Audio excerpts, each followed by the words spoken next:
If you can hear the construction outside, pretend you didn't. Hello everyone and welcome back to my channel and welcome to today's video. If you are new here, hi, my name is Liz and today I'm going to be talking about some different fall recommendations. So these are all books that are a variety of different genres, but also they're just books that gave me that fall feeling. Some I actually didn't even read in fall, but when I read them, I wish I had. Like they immediately just gave you that really nice, cozy, maybe a little bit spooky or just that like extra little feeling that you get in the fall that is so exciting. They're just a handful of some of my favorite books that I think would be great for the fall. I did this video last year, but these are all completely brand new books. I made sure I didn't repeat any books from that video from last year because I wanted to make sure I had some fresh new recommendations for you guys. Without further ado, let's get into the video. So the first book we have today is Sweet Nightmare by Tracy Wolff. I actually read this past May or sometime in the spring. I immediately felt like this would be the perfect book for fall. I really enjoyed this book. Basically, it is a YA fantasy that is set at this school for paranormal teenagers who have broken the law. So it's essentially juvie, but for a bunch of paranormal teens, which is just extra fun. And you know, with all of the different paranormal creatures that you get to encounter in this book, it definitely gives you that fall feeling that you would think about around Halloween. It's a very fast-paced story. It takes place over, I think, 2 days. So it gets you right into the action from page 1, and it does not let up on the action until the very end. I do believe that there will be a second book, and I will definitely be reading that when it comes out. Next up, we have The Luminaries by Susan Dennard. This is another YA fantasy. This one I also read in the springtime, but I wish I had read it in the fall because it definitely gave me that cozy, spooky feeling that I tend to look for in my books. In the story, basically, it is about this girl who, this town that she lives in, they essentially hunt nightmares. There's this forest that surrounds the town, and every single night the mist rises and these nightmares come out to play. Our main character, her and her family have a very bad reputation because of her father. He did some bad things. Her family is kind of shunned from the rest of the town, so our main character decides to participate in these hunter trials that are very deadly, and if she can pass these trials, then she can become a hunter and basically restore her family name. This was a very fun book. There is a second book already out, and I think the third book comes out this fall, so if you are wanting to read a new trilogy, this one is definitely for you. It's very fun, very fast-paced, and I just loved the world and the setting of this book. Next up, another book that I read in the spring, and that is Heartless Hunter by Kristen Ciccarelli.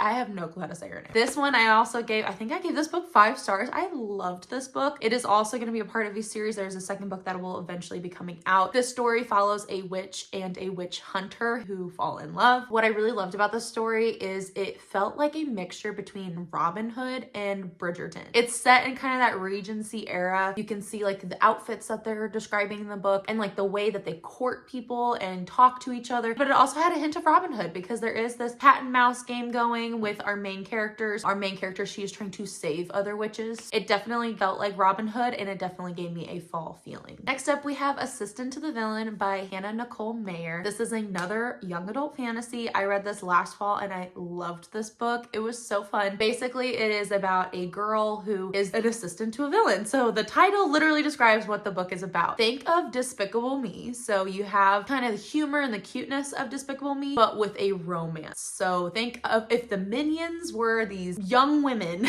and Gru was this super handsome, grumpy dude that is assistant to the villain. It was so cute. The romance was adorable, and I am so excited to read the second book, which just came out recently. Next up, we have Belladonna by Adeline Grace. This is a trilogy. The third book just came out, Wisteria. I think it came out yesterday when I'm filming this video. It is a gothic romance about an orphaned girl who is trying to solve a murder. At the same time, Death is a character and is kind of her sidekick throughout this whole story. It definitely gives you those spooky, eerie feelings since it's a gothic romance. Death, I know that sounds weird, but he is one of the main characters. He is a character that is following our main character in this story. And at first it was a little weird getting used to that, but it became more and more familiar and it wasn't so weird anymore. The second book also has that mystery that you're trying to solve, and the third book I will be reading very soon. Really excited because there are some other side characters that I think the third one everyone is going to surround. Next up, we have The 7-Year Slip by Ashley Poston. This one I gave 5 stars in January. Once again, I didn't read it in fall, but it's set in New York, I believe. It felt like fall the way it was describing things. It was very cozy and it was magical. Our main character, she is kind of trying to figure out what she wants in life. Her aunt passes away and leaves her apartment. However, when she goes to stay in this apartment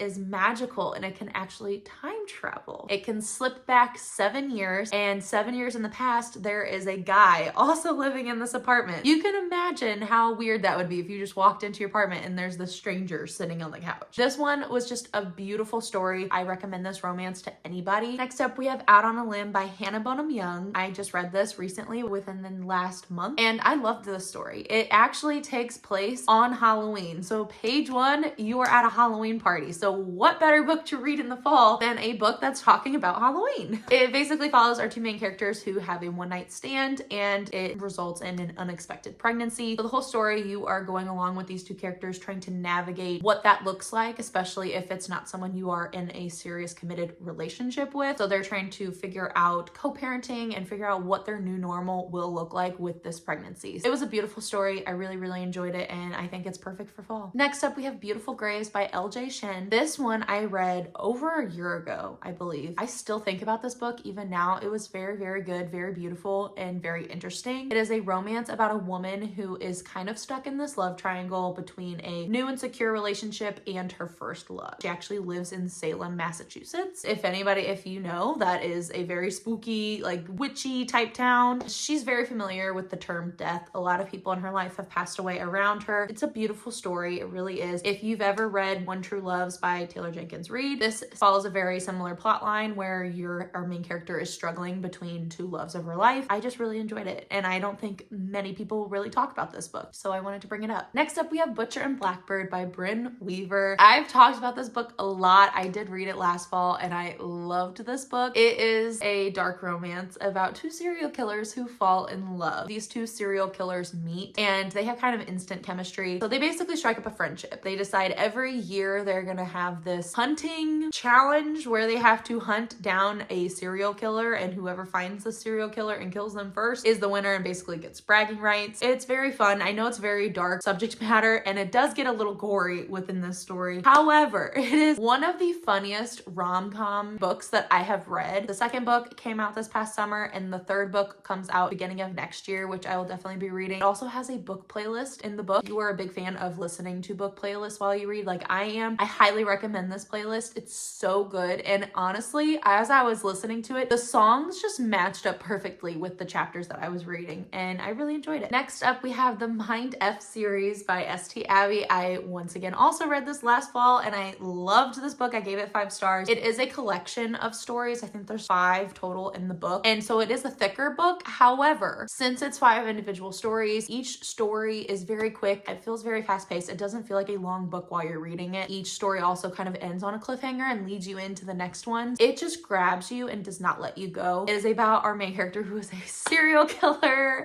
What a concept, right? What else do I read in the fall, apparently? She is falling in love with the agent who is trying to track her down and arrest her. It is definitely that cat and mouse game throughout the entire story, and I really enjoyed it. It's a very beautiful story, especially as you get further into the book. You learn so much about your main character and what made her this way, and it was just honestly one of those stories that I am constantly thinking about. I am definitely going to be rereading this story this fall as well. Next up, we have The Collective by Allison Galen. I think I put this on my fall TBR last year. I didn't read it. I didn't have time to, but I did read it at the beginning of this year, and I really enjoyed it. It is a thriller about a mom who is grieving the loss of her child. While she is grieving, she decides to seek revenge by joining this online dark web group of women who are also grieving the loss of a loved one, and they decide to seek revenge for each other, so that way they aren't caught for their own crimes, essentially. This story was so interesting. The way it all unravels and the way our main character gets sucked into this world of vengeance is just very interesting to read about, especially getting in the mind of a grieving mother. I have never lost a child. I'm not a mom, so I can't relate, but getting inside her head was so interesting, and seeing how this group of women did things and how it all connected was just so interesting. So I highly recommend this book if you're wanting a thriller that is a little bit different than what you are used to. And last but not least is Hidden Pictures by Jason Rekulak.